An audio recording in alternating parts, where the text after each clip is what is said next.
Deebi'a wanti kan biraan jiruna haala sana deebisanii mariin kun inxumurama jedhee abdii qaba siyaasa Oromoos gara sanatti guddachuu qaba jedhee abdii qaba diteelii booddeetti itti deebi'uu danda'a ayyaana galatoom.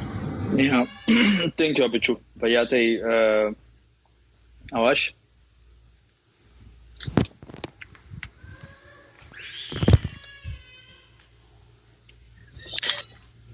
Nagam Awash. Aye nagaan isiniif haa ta'u hunduma keessaniifu. Aye wanta gaariidha. Wanni dura ka'e suni anumtillee sana yaadachiisuun fedha. Hundumtuu warri halaas warri keessaas uummata sanaaf birmachuun amma danda'ametti mootummaanis wanta gochaa jiru jira. Mootummaa qobaa wanta danda'amu waan ta'eef uummanni hundumtuu akka quba qabaatu jechuun barbaada. Kan kanarraa nafe wanti jalqabame akka itti fufu waan nurraa eegamu gochuudha hundumti keenya iyyuu. Kreditiin qabsoo ilmaan Oromoo godhanii kan keessaallee kan alaallee kreditii dhorkachuun hin barbaachisu. Hundumtuu karaa isaa karaa itti fakkaate qabsaa jira. Kanaaf warri karaa meeshaadhaanis deebiin Oromoon deebi'a jedhanii yaadan kan uummata kootii waraanaan hin deebisa kan jedhanis karaa nagaatiin hin deebisa warra jedhanis hundumti isaanii kreditii mataa isaanii hin qabu kennamuufis qaba. Ergasii booda maaltu ta'a isa jedhu irratti yoo walii galanii isa jedhutti yoo walii galanii waliigalteen sun akka kanaan duraa hin ta'a jedhee namanu kanaan dura qophaa walitti dhufanii haasa'anii kanaaf 87 kan haasa'ame badaa namni wanti beeku badaa miti kanumti erga jijjiiramni kun dhufees abawoon gaafa alaa galu waan irratti walii galan wanti uummanni beeku hin jiru waan ta'eef yeroo sana lama ta'aniiti walitti haasa'anii waan dhokataa ture. Amma garuu isaan otoo hin dhoksina jedhanillee namoonni jidduu jiran sun waan dhoksan natti hin fakkaatu kanaaf hin dhokatu jedhee namana. Haa ta'uti yoo dhokachuu baatee galanis erga galanii booda waliif amanamuu fi wal amanuun wanta gaarii ta'a jedhee namana. Warri karaa lachuu warri jiran waliif amanamuu fi wal amanuun qabxii isa guddaa otoo ta'ee gaariidha jedhee namanaan taas jedhee namana garuu. Kanaan booda hundumtuu argeera waan ta'eef humni isaa keessa akka jiru uummata ofii dhiisanii uummata malee socho'anii bu'aan inni jiru argineerra waan ta'eef kun kanaan booda akka kanaan duraa rakkinni uumama jedhee yaaduu rakkinni uumamu wal amanuu dhabuu fi waan kaleessa uumame sana kulkulfachuudhaan yoo ta'e malee kanaan booda wanta sanatti hin deebi'a jedhee namanu akka nama tokkootti. Kan kanarraa nafee namoonni kana keessaa bu'aa argatanii turan ni bo'uu ni maraatu. Karaama keessaallee haa ta'u kan nuyi alaa ta'e kan Oromoon alaa ta'es Oromoo ta'e immoo kan ittiin fayyadamaa kan ta'e ciiseen buluu waanuma isaallee gurmeeffachuullee danda'a. Lolallee itti fufsiisuu barbaachuu danda'a. Wanta garaagaraa lolallee haasa'uu danda'a. Bu'aa buuses bu'aa buusuu baates jechuudha. Kanaaf isarraa of eeguu nu wayyaa. Waaqni jedduu seenee wanti hunduu nagaadhaan akka xumuramu hin amanna. Sanaan booda uummata keenyaaf maaltu akka ta'u hawwinaa siyaasti biyya keenyaa siyaasti Oromiyaa yookiin siyaasuma Itoophiyaatiif illee siyaasti Oromiyaa bu'aa guddaa buusedhe namana. Maaltu ta'aa isa jedhu irratti warri siyaasni Oromoo akkuma jirutti ta'a jedhee namana. Akkuma jirutti kaafaawwan illee ni jiraata, abaawan illee ni jiraata. Haa ta'uuti nagaadha taanaan maaltu isa kamtu bu'aa nu buusaa isa jedhu irratti ilaallatu uummanni. Bu'aa buusnu poolisii lafa kaa'anii nagaadhaan anatu hojii amma kanaa fidaa Oromoof kanan godhaa ijoollee Oromootiif kanan godhaa warra baratee lafa taa'eef kanan godhaa warra baratuuf kana poolisiin barumsa kootii kana jedhanii wal dhiibanii filchiisanii filatamanii nu bulchuu jedhee naman. Kanaaf inni kun yoo nagaadhaan xumurame hin xumuras jedhee sama nama yoo nagaadhaan xumurame kanaan booda stable ta'a jedha. Oromiyaa irratti nagaa ta'e wanti nagaan bu'ee wanti soroore hundumti isaa soroore jijjiirama biyya kanaaf itoo hin ta'in akka lixa Afrikaatti jijjiiramna dhufa jedhee yaada. Maal jennaan Oromoon wambarirra taa'ee walitti haasaa yoo ta'e barcumarra taa'ee haasee siyaasa isaa xumurata yoo ta'e kanaan booda warri mataa ol qabatullee badaa rakkina fidu baay'ee rakkina fida jedhee naman yoo Oromoo walii gale. Kanuman jira isa itti fufuutti hin fufa booda. Okay. Fayyaa ta'e. Maame. Yaa galatooma ayyaana hedduu ulfaadha. Abbichuus Raajis baga wal agarre silaa ulfaadha gaajaroota kaan Awaash fa'aa asumarratti wal beekne jechuu barbaadeeti. Ani immoo yaada addaan qaba beektaa? Akka ati ibsuuf yaalte sanis osoo hin taane ani siyaasuma Oromoo isa injifataadhaan deeggaraa. Oromoo siyaasa baratteen barbaada. Yaanni kiyya jechuudha gabaabdumatti Oromoo injifatteedha paartii miti. Paartii jala horiine akkuma ati ibsuuf yaalte dadhabne jechuu barbaadeeti. Yaada kiyya irratti ani yaada addaan qaba. Namoonni baay'een wanta miisteeka keenyaan nuti goone hunda akka qaamni wayii nu godhetti yaala ibsuudhaaf yaala. Jara keenya yeroo hunda miisteeka ifii barachuun barbaachisaadha. Tootaalii 90 takka irraa qabee hanga ammatti siyaasa cubbuu, siyaasa shiraa illiitiin Oromoo wallaaluutu istiil hanga ammatti nu boochisaa jira. Jara keenya siyaasni kun cubbuu beekuu qabda, shira beekuu danda'uu qabda. Siyaasaan taphadha yoo jette yookaan dhiisi mana amantitti gali. Abbaan siyaasa fakkaatu lafaa haa fuudhu. Dhugaa qabnaa, haqa qabnaa, wantoota baay'ee dhabne hunda siyaasaan dhabne. Siyaasaan nu dhorka qaama siyaasa nurra hubatuutu wantoota baay'ee dhabne hunda nu dhorkuudhaaf nu dhorkees jeetii yaada. Inni biraa haraara kanaa abdiin eeggata namoonni keenya. Jara keenya bari haraarri kun bifa bareedaan 2018 dhufeeti waliigaluu dinnee irraa hongoyne bar. Haraarri nuuf haarawaa miti. Haraara tokko qaama siyaasa irraa fayyadamuu danda'u isa bilxii ta'eetiitu ammas taanaan haraara kana illiitiin Oromootis marroonfaanis yoo bilxii ta'e qofa irraa fayyadama. Yookaan wanta akkanatti abbaa irra bilxiituutu geemaan ala godha. 2018 bilxoomina siyaasaa dhabuudhaan qaruuxummaa siyaasaa dhabuudhaanii wanta mudanne kana mudanne. Ijoolleen poodiyoodhaa qaruuxummaa siyaasaa qabaachuun illiitii Oromoo hunda geemaan ala godhe.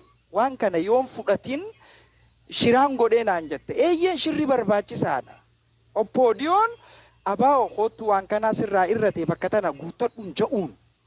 Abaa'oon kaafaa'oo bakka tana sirraa irratee bakka tana guuttadhuu na injifadhuu karaa aangoo kootuun ja'uun. Sigalee abaa'oonis oppoodiyoodhaan oppoodiyoo bakka tana sirraa irratee kootu kana guuttadhuu na dhuunfadhuu hin jedhuun. Nuti ammallee rakkoon keenya kana. Dutu bakka gochoota siyaasaa dutuu hin qabneef dutu hangam takka miira obsii qabna.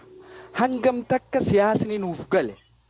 Hangam takkan if dararee siyaasa injifachuudhaaf cinqadha. Waan ja'u illiitii Oromoo keessatti hin argu. Siyaasni kun fuuldura waan gaariidha. Haraarri kun waan gaariidha. Mariin kun waan bareedaa Oromoof fida. No. Hin fidu anni fida jeeneeku. Qaamni bilxiin yoo argameedha. Bilxoomina qaruuxummaa yoo qabaateen abdadha. Fuuldura Oromoo irratti akka gaariitti yoo fakas godhu. Haala ammaa osoo hin taane haala namiitee anni miidhamee Oromoon miidhamee jiru osoo hin taane Oromoon amma miidhamee waggaa 5 waggaa 10 fuulduratti injifataa akka ta'u Amma maa miidhamaa osoo hin taane miidhamni Oromoodhaa ka amma waggaa 5 waggaa 10 waggaa 20 waggaa 30 istiil hanga waggaa 50tti pilaana keessaa illiitiin Oromoo qabaachuu qaba. Oromoo injifachiisaa godhuudhaaf. Yoo waan ammaarra qofarra kan dhaabbannee laallu ta'e maybe wanni ammaan tana nuti aarsaa kafallu waan fokkotaa nutti fakkaatee nu duchisiisuu mala. Yoon inni wanta san hin beekne arkachuu yookaan siyaasa kana goolabuu hin dandeenyu natti fakkaata. Gabaabdumatti fuuldureen Oromoodhaa akkami? Fuuldureen Oromoo akka kiyyatti haaluma amma Oromoon waywaataa jiru kana keessatti ani Oromoon parsantii 75 deemee jira je'eetiin fudhadha akka yaada kiyyatti. Oromoo gaaraas, Oromoo magaalaas, Oromoon gartee 4 kiiloo jirus walumaa galatti Oromoon qabatee parsantii 75 deemee jira nama je'ee fudhadhee Oromoon haadhumu malee irra guddaa garaan kiyya dhadhaan dhuga. Ifitti boonaatiin jira, ifitti gammadaan jira. Aarsaa amma namoonni dhumaatii namaa rakkoo namaa kana yeroon ilaalu rakkoon tuni wanta harkatte kana tiisuudhaaf rakkoo dhumaatii dhufeedha je'ee nama fudhachuudha. Waan harkatte tolaan hin tiifattu aarsaa kafaltee tiifatta. Wanta harkatte takka. Tolaan wanni siif tiifamu hin jiru. Diinni Oromoon jalqaba dhiibe sanii dhiibeeti parsantii 50 takkaan moo'e malee parsantii 99 hin moone diina waggaa dheeraa nu bulchaa ture san. Parsantii 50 takka jechuun giddii xiqqashoo lattiqiitu waan jaansan hanqasiin injifate malee 80-90 cafaqeetii miti yookaanuu bakka jirutti jala deemee cafaqeetii miti. Diinni sun jira jechuudha. Yoo Oromoon xiqqoo wal nyaate parsantiin isaanii dabalee 60 dhufuu danda'a. Ni dhiibne malee achi sossoofne parsantii takka jechuu malee hin cafeeyne. Diinni sun as deebi'uu mala. Amma diina san caccafaqaa jira Oromoon caccafaqaa jiruuf fiifis aarsaa kafalaa jira. Aarsaan kafalaa jiru immoo akka waaniin tiifachaa jirutti amma alaabaa abaa'oo yoo fudhanne diimaa magariisa diimaadha. Maal jechuu? Biyya teenya dhiigaan qabannaa dhiigaan eegganna jechuudha bara. Erga qabannees dhumuun dhiifnu jechuu bara. Akkas ibsiti silaa alaabaan abaa'ootu nuu jechuu. Kanaaf an akkasittiin fudhadhaa dhiifama wantoota tokko yoon dheeressee booddeetti deebi'uu malla. Okay, maame perspektiivii addaatu jira. Egaa solkoo nangashee xinnoo gama Awaash faanii birookes jira miti. Awaash faan waan jaallatanii dhaga'e waan ta'eef maameen free thinkeridha duriyyuu nan beeka. Siyaasa kana of qusatee gama tokko keessatti galee hin dubbatu. Yeroo last time I checked gama kaafaa ture. Amma gaa xinnoo independently gama sana siqee as wayyaadha nama sodaan qabnedha. Haalaan hubata waan ta'eef akkatti dhiyeessuutti xinnoo adda yoo ta'es. Sanaaf egaa garuu thank you maame dhufuu keetti baay'een gammada. Perspektiiviin kee xinnoo addadha.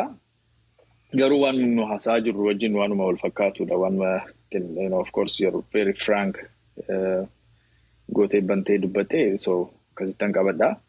Raajii akkam? Nageenyi badhaadha. Nageenyi badhaadha. Yaadatti tun seeniin waan sadiin dubbadha. Sadan saafuu daqiiqaa tokko naa kennite.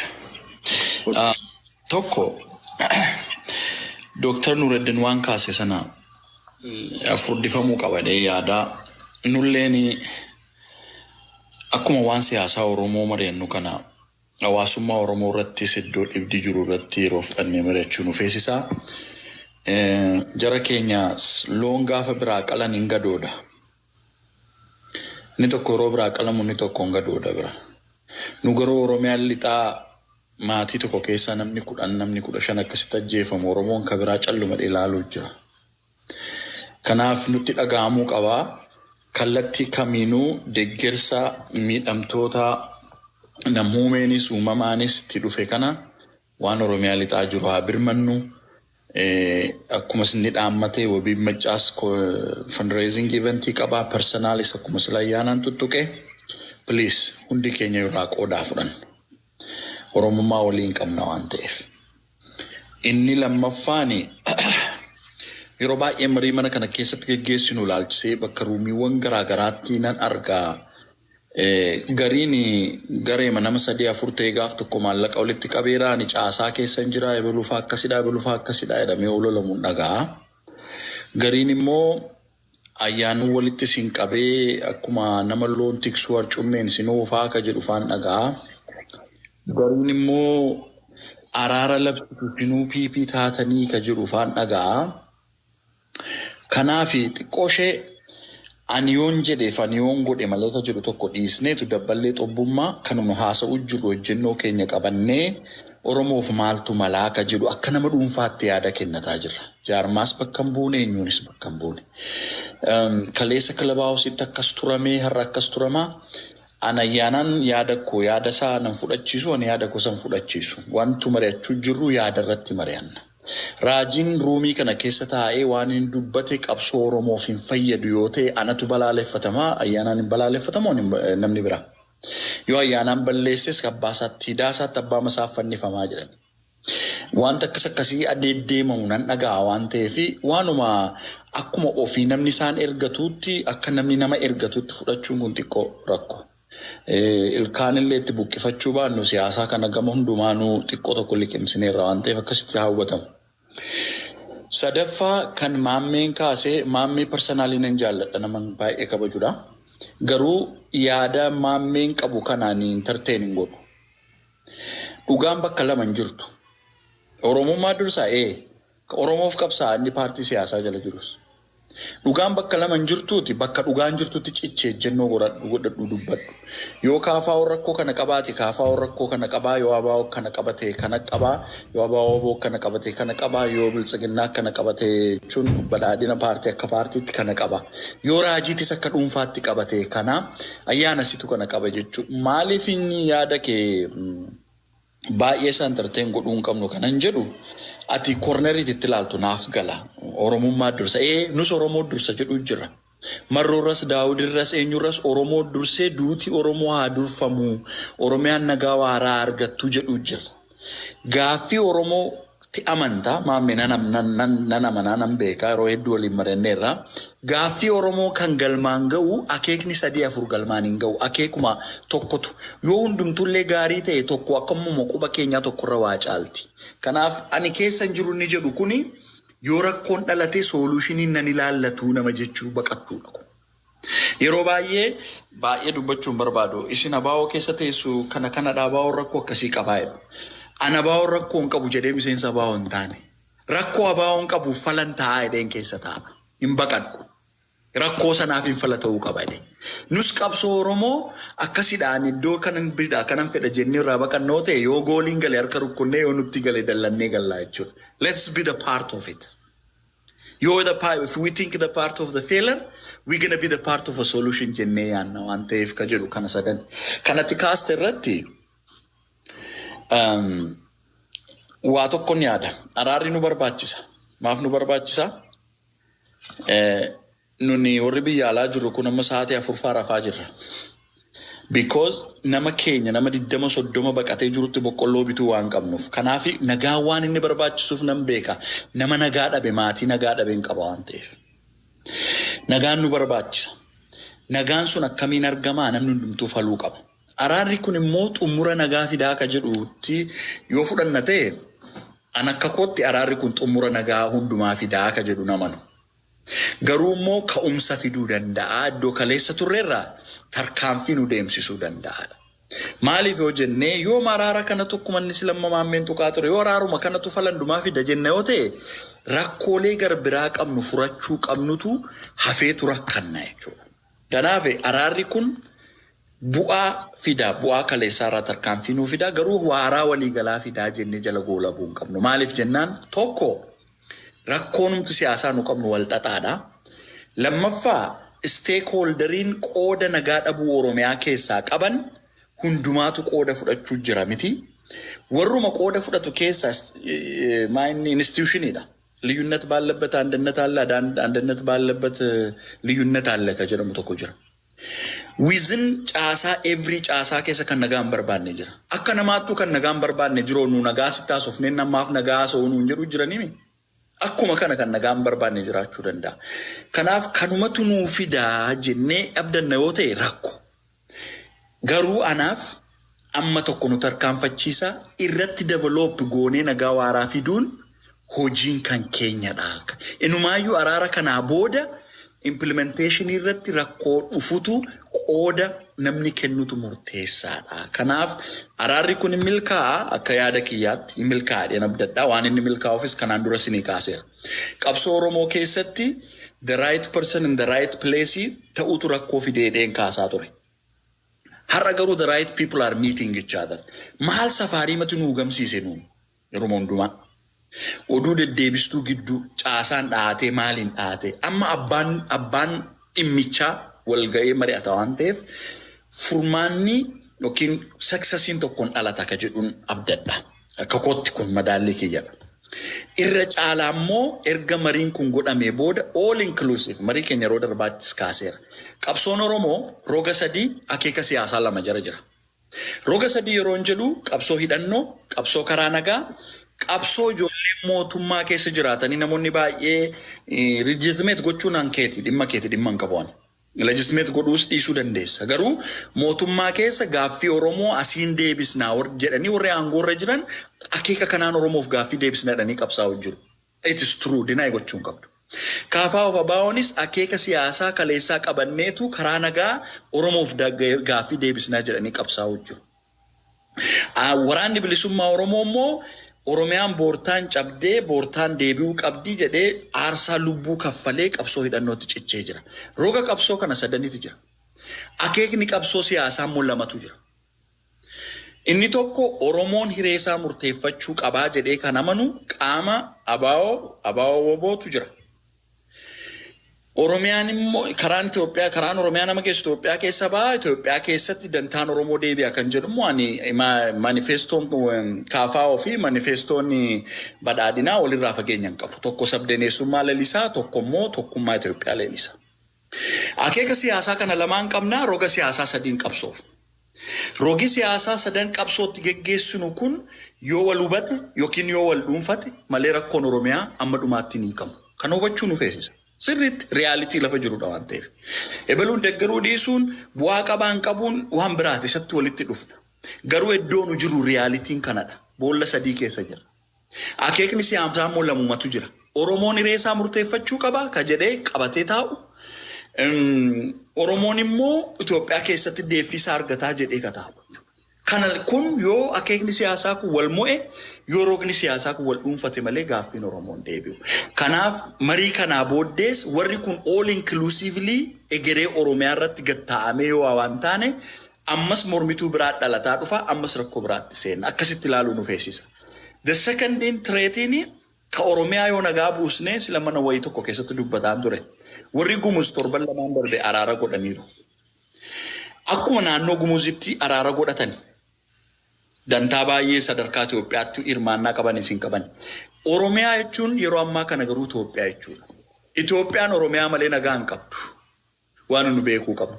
Yoo kan Oromiyaa hiiknee akka Itoophiyaatti fala ta'uu yoo barbaannate manni Boleencoo yaada isaan jedhan tokkessa waan hin jaalladhu. Itoophiyaan hin jigdeedha. Yoo jigde immoo nurratti jiguu hin qabdu jedhe. Maaf jigdi nu saba guddaadha jedhe. Mana tokko keessaayyuu yoo rakkoon dhalate hangafa ilaala namni.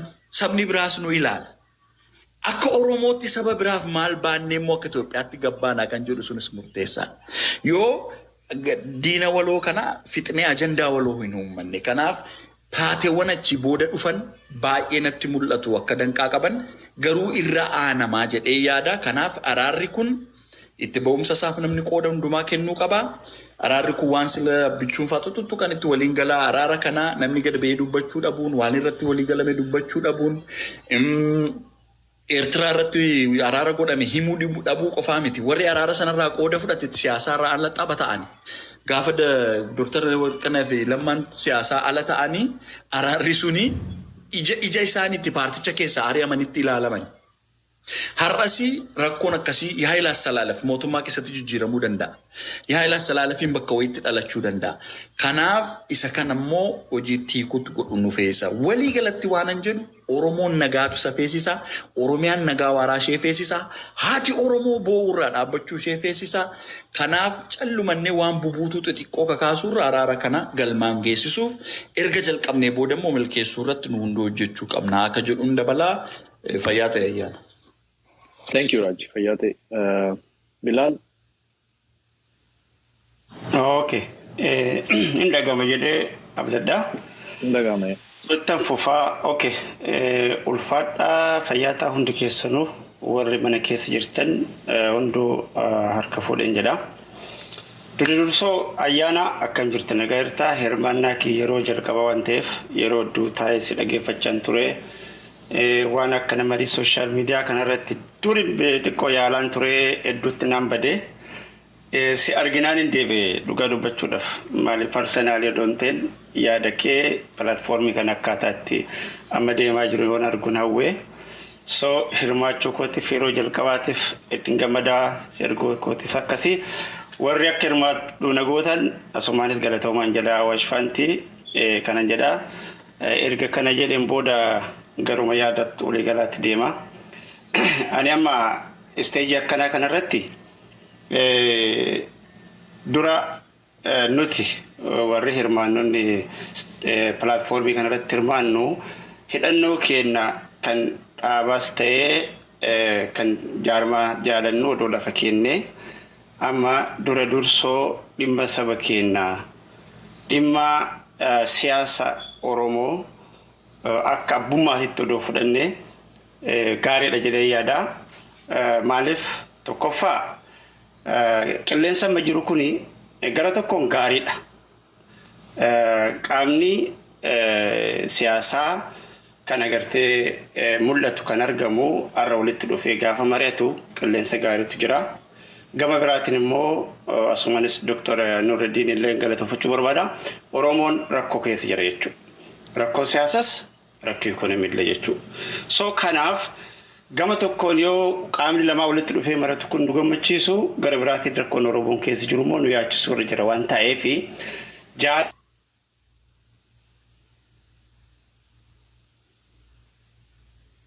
bilbila fakkaata sagaleen kee waan jalaa citeera gama kootti. Citeera miti?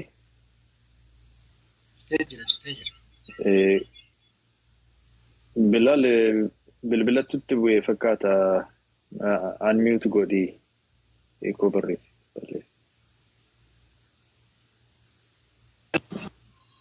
Nagaama. Takka na obsaa yookiin nama biraatiin haa kennisitan deebi'a. Nama intaraatti na godhaa deebisuu qaba telefoona kana. No, rakkina jira. Okay. Dhiifamachuun. Okay. No problem. Scorpio itti fufi. Hundumtu baga jiraatanii baay'ee galatooma. Dhimma maree kana wal qabatee namuu waanuma push gochaa ture yeroo dheeraadhaaf irra deebisnee waanuma kaasaa turredha. Wanni kun hawaasni keenya nagaa waaraa fedha. Nagaa waaraan Oromoofis dachee Oromiyaafis biyya sanaafis ta'e gaanfa Afriikaafuu barbaachisaadha ilma namaa hundumaaf. Nagaan hawwiidhaan hin dhufu. Nagaan kadhaadhaan hin dhufu. Nagaan ta'anii hin dhufu. Nagaan hojii barbaada. Nagaan rakkoolee nagaa sana booressan furuu barbaachisa.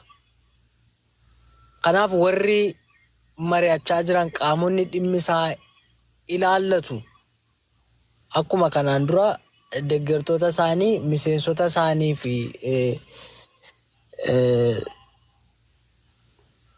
mararfattoota qabsoo isaan geggeessaniif waadaa galaniif itti himaa turan sanaan bifa rakkoo dabalataa hin uumneen dhimma kana inni furuu amantaa jedhuun qaba. Sana wal qabatee rakkoolee kanaan dura imma nagaa buusuun yookiin immoo maree wal fakkaatan sun dogoggoroonni wal fakkaatan kan ammaa kana irratti illee akka hin mudanneef deebi'anii akka dhufanii hawaasa kana lammata hin dararre rakkoo biraa keessa akka hin seensisneef gamanumaan dhaammachuun fedha. Inni biraan egaa itti bahiisaa eeguu nama feesisa. Inni guddaan nagaadhaan mariif taa'uu isaaniiti kun marsaa lammataati. Isa ammaa kanarratti goolabamuu haa baatu wanni ani ofii koodhaa beeku hin qabu. Ani akkuma nama kamii hawwiidhaan hin eeguu jira. Sana booda waliigalteen kun akkaataa akeekameef karoorfameen kan xumuramu yoo ta'e dhimmi suni dantaa uummata kanaa bifa eegeen gaaffii uummata kanaa akkaataa inni itti deebisuu danda'u nuti illee tumsa barbaachisu gochuudhaaf hangama kootiin akka mucaa Oromoo tokkootti qophii ta'uu kaasumaan ibsachaa ammaaf asuma irratti goolaba ayyaana baay'ee galatoon. Thank you, Scorpio. Fayyate. Itti na deebisii takkitti fitadheen baay'ee dhiifama guddaa. Bilaale maaliin yaadaa jirayyuu namoonni asirratti dubbatanii yaada erga dhiyeessanii booddee yaaddi kun wanta nama baay'ee nama morkisiisus miti wanta back and forth qabu miti yaaduma keenya dhiyeessina waan ta'eef deeqaama sadii dabalatatti ilaannee achi booddee goolabnee namoota yeroo carraan arganne immoo asuma keessa warri turanis warra amma xinnoo turanii dhufan jiru. Namoota lamaan sadii deeqaama sadiif akkas yaada isaanii harkaa fudhee waanuma tokko jedhee goolaba. Deeqaan keenyas ni deema waan ta'eef akkasuma yaadaa jira waan ta'eef itti fufee beelal. Tole, anis gabaabsatumaan irraa bu'aa. So amma walumaa galatti rakkoo biyya sanii siyaasni immoo irra guddaa siyaasa Oromoof Oromiyaati. Murteessan biyya saniif jedhee aman akka nama tokkotitti Oromoon tokko siyaasni isaa tokko siyaasa lama qaban jedhu Oromoon jaarmaa 2-3 qabaachuu danda'a siyaasa isaa tokko dantaan isaa tokko warri siyaasa akkuma reefu raajin tuqee jira warra gaafiin Oromoo Itoophiyaa keessa baasa jedhuu fi gaafiin Oromoo hiree murteeffannaa Oromootiin deeba jedhudha. Kanuma lamaan wanni jiru jechuu.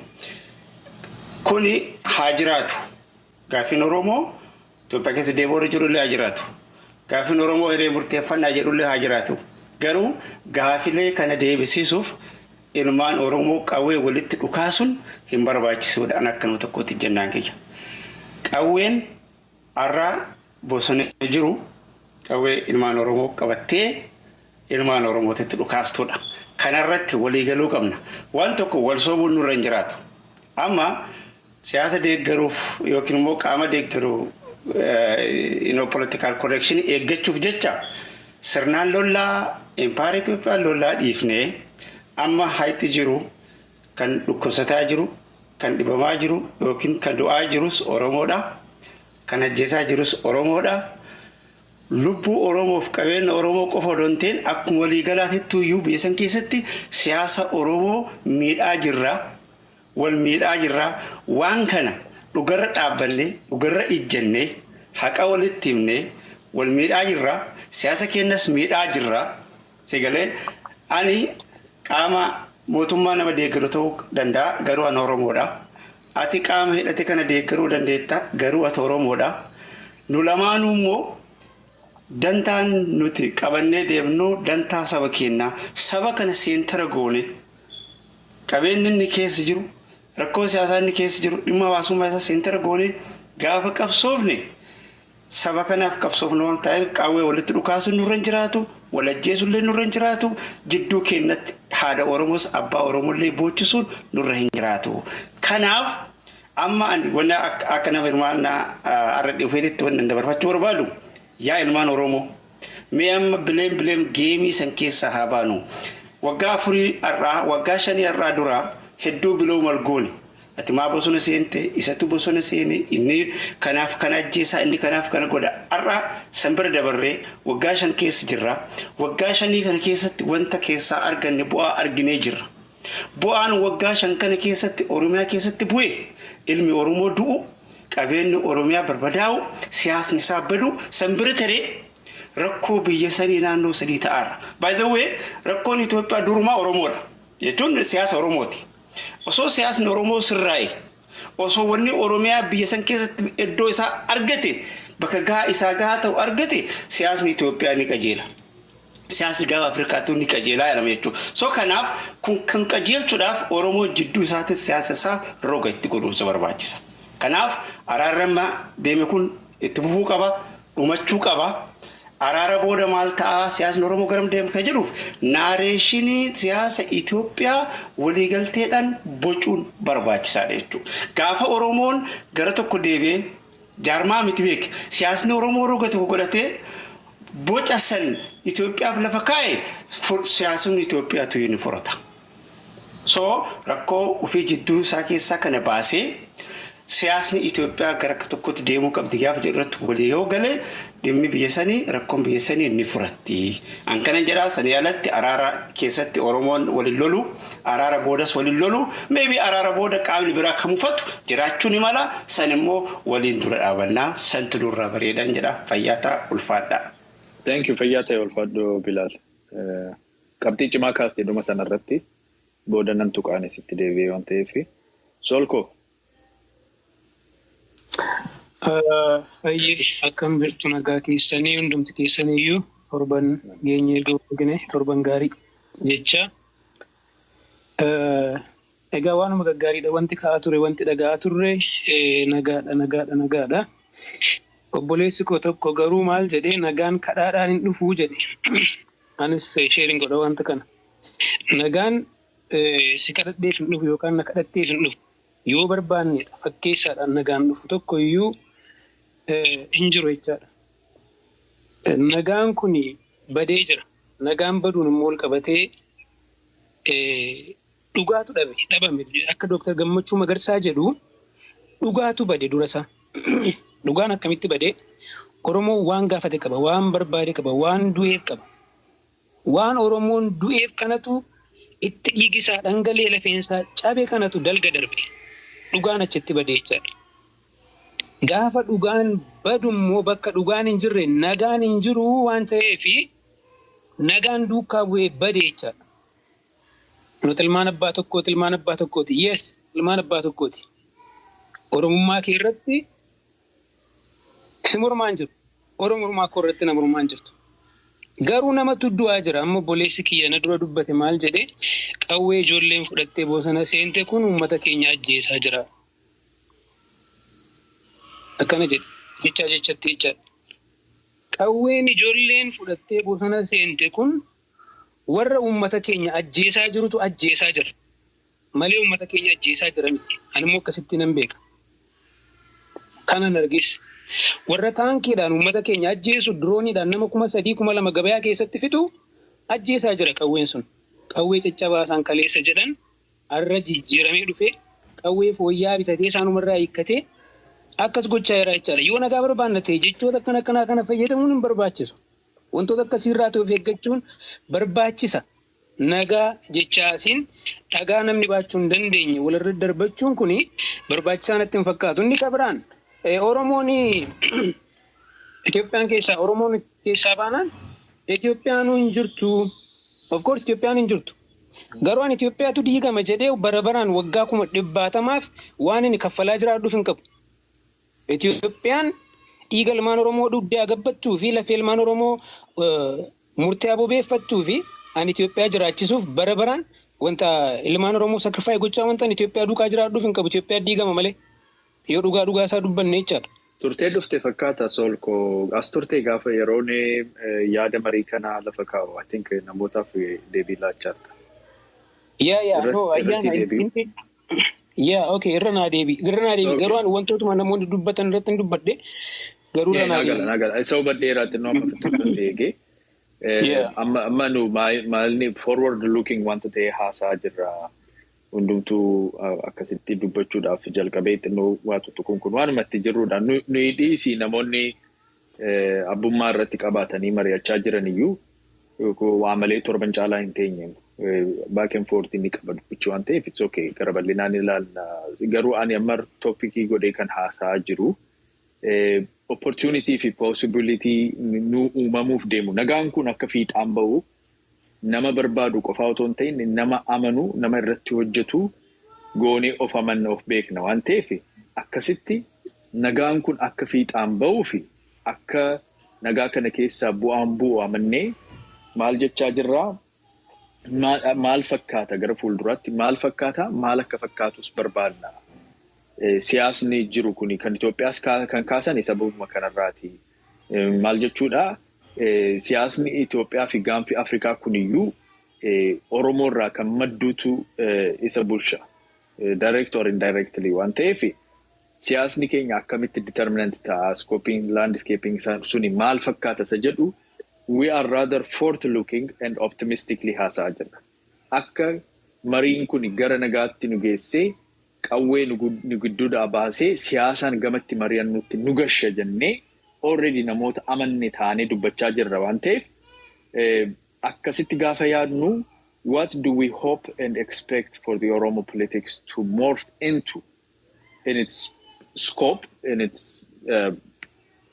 overall stretch spectrum in its spectrum the width of the spectrum Republicani jira amma raajiin wanta gaggaarii kaasee ture maal akka ta'ani qaamonni amma jiranii gara fuulduraattis immoo yaadota siyaasaa isaanii keessatti waa'ee hiree murteeffannaa gama walabummaatti geessuu kana irratti kaaseera waan ta'eef siyaasni keenya maal fakkaata maal akka fakkaatu hawwina isa jedhu lafa kaa akka mariin kuni nagaadhaan hiikamu already isaan namoota amananii dubbatan taanii dubbachaa jirra waan ta'eef isarratti yaada dabalataa laachuu dandeessa ta'an itti fufe. Ani ayyaana jalqaba yeroo isin jalqabdan hin dhufne garuu amma wantootuma namoonni dubbatan irratti hundaa'ee dubbadhe dansa hundi keenya nagaa barbaanna sababa nagaan hin jirreefidha.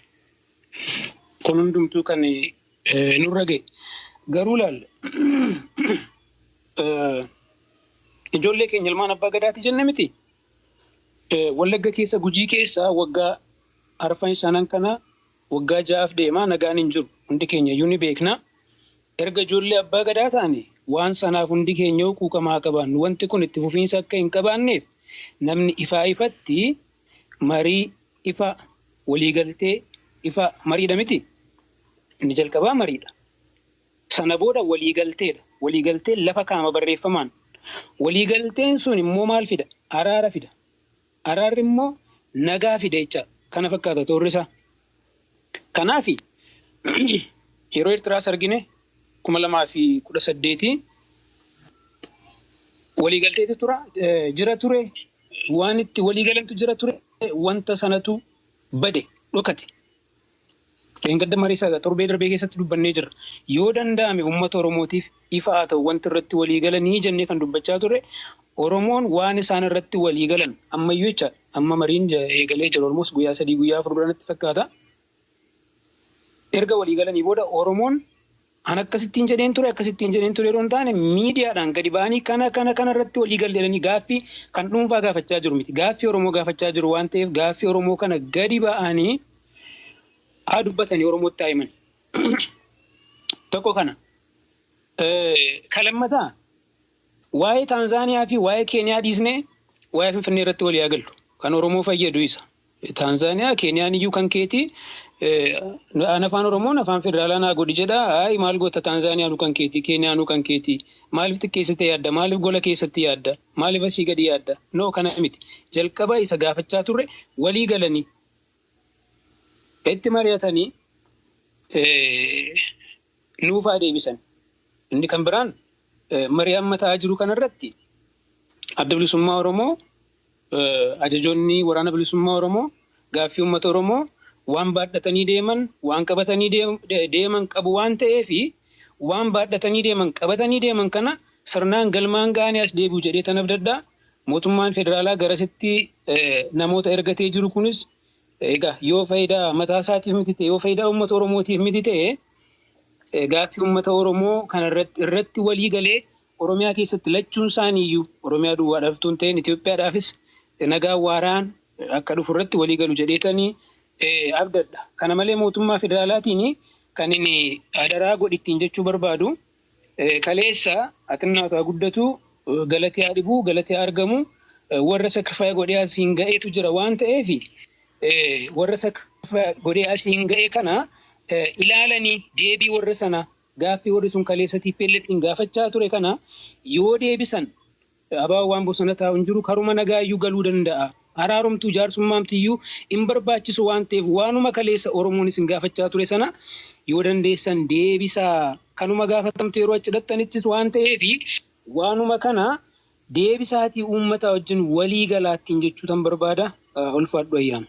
Thank you Fayyaa ta'e. Kabbadeetu nu hafe namni hin dubbanne asirraa kabbadeen sanaaf deebisee si gashee Scorpionis nagaa uffisatoo walitti hin daamnee deemtu jedheetiin deeqaama muraasa keessatti kabbadan waa dubbadhuuti namoonni tokko as keessatti dhufanii akka yeroo biraa mari'annu especially eenyudha maayikiin banaan jira moo anuma biratti eekoo gochaadha. Okay, sorry. Yeroo biraa namoonni asirratti dhufanii nama 6-8 qaama lamarraa goonaa PP fi woboo gidduu goonee akkas equal number goonee achirratti marii fixnee deemna nama biraan gashinu cufaadha. Har'a kan mari'achaa jirru more open ended idea optimistic kan ta'e futuristic kan ta'e possibility kan irratti akka namni hundumtuu yaada isaa laatuuf waan barbaannuuf xinnoo banaadha. Wal gidduutti sanaafan solkoos dhaabee wal gidduutti wanta wal morkuun hin jiru callumannee yaaduma keenya wanta idealistic ta'e irratti dubbanna waan ta'eef akkasumatti itti fufna Bilaal baakiin kee dibaname. So kabbadeen erga dubbatee booddee deeqama yaada dhumaa qabdu taanaan yaaduma dhumaa laattanii namoota hin dhufne immoo namoota hin dubbanne asirratti namoota muraasa gashee isaaniif deeqaa akka keessanis dheeraan laaddu deeqama xinnoo yaada qaban asirratti akka darbatanii deeman isin yeroo baay'ee paanalistii dhaabbata waan taataniif akkas goone achi ofii kooti immoo yaadan qabu anis yaadan qaba kasin dhibu isa immoo nan uffadha waan ta'eef akkas goonaa kabbadeen dubbatuuti toora sanatti deebinee deeqaa muraasa yaada xumuraa qabdanii goolabdanii namoota biraatiif bakka humnaa fi jechuudha kabbadeetti fuufii. Thank you. Galatoomi ayyuu baga jiraattanii maatii. Bifa kanaan wal arginee hafuura tasgabbiin hafuura laphee keessatti abdii nageenyaa qabu walitti dhiyaannee yeroo jirru kanatti wal arguu keenyatti gammachuu guddaan qaba dhuguma akka nama lafee Oromoo qabu tokkotti. Maaltu jira guyyaan kamii jennaani guyyaan bareedaan kaleessa ture. Guyyaan hunda caalaa bareeda garuu isarraati jedhama jedhu warri Chaayinaan. Osoo ta'ee kaleessa ture jennee yaanna garuu kaleessa caalaa immoo kaleessa kan ittiin fayyisnuu danda'u har'a. Har'aan kaleessa fayyisu har'aan bor ijaaruu ni dandeenya waan ta'eef carraa kanaan wal arguu keenyaaf otoo ta'e araarri kun ganamumaanuu bareeda ture. Kaleessa badees immoo har'umaa kaasne kan fayyisnuu dandeenyu kaleessa keenya kan fayyisnu har'aa. Kanaafuu yeroo gaarii walirratti arguu keenyatti baay'een gammadee jira. Sanaan darbee waan an dubbadhu kaleessa kan itti qaanofne tokko akka Oromootti nuti aadaa qabna sirna gadaa qabna wal dhaggeeffanna kan namaaf nama miti kan namaaf uumaa